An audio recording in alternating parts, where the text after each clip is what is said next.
Finding the perfect niche. In internet marketing blogging parlance, a niche is essentially a subject matter.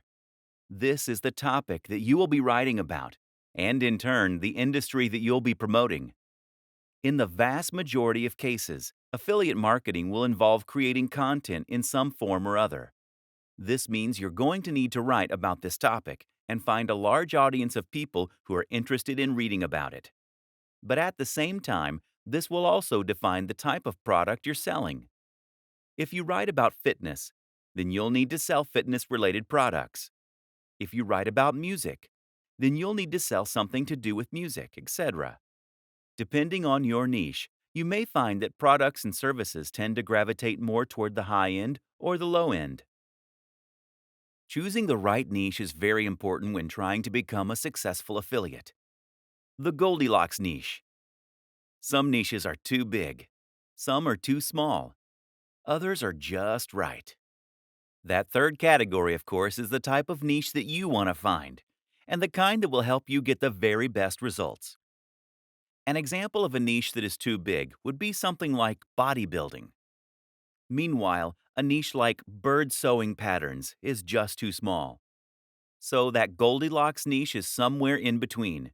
For example, instead of writing about bodybuilding, you could write about bodybuilding for students.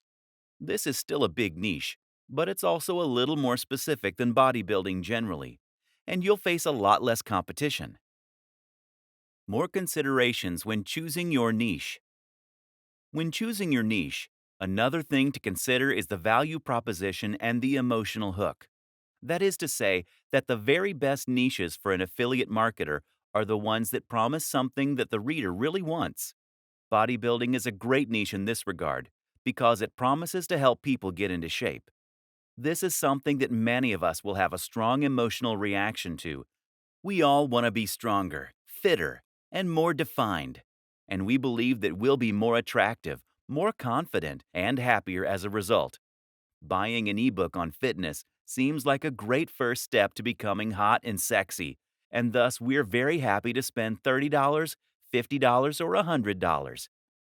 Now compare this to the cat niche. The thing is, no matter how much someone loves cats, a cat jumper isn't going to change their life. That means you can't charge much more than $5 or $10 for it. This means you need a much higher turnover in order to make the same amount of profit. The single most important factor: your involvement with said niche. If you don't know anything about fitness, then you should not create a blog about fitness. If you have no particular interest in knitting, then stay away from that niche. The only caveat is this rule: if you are working with a writer or advisor who does love the subject,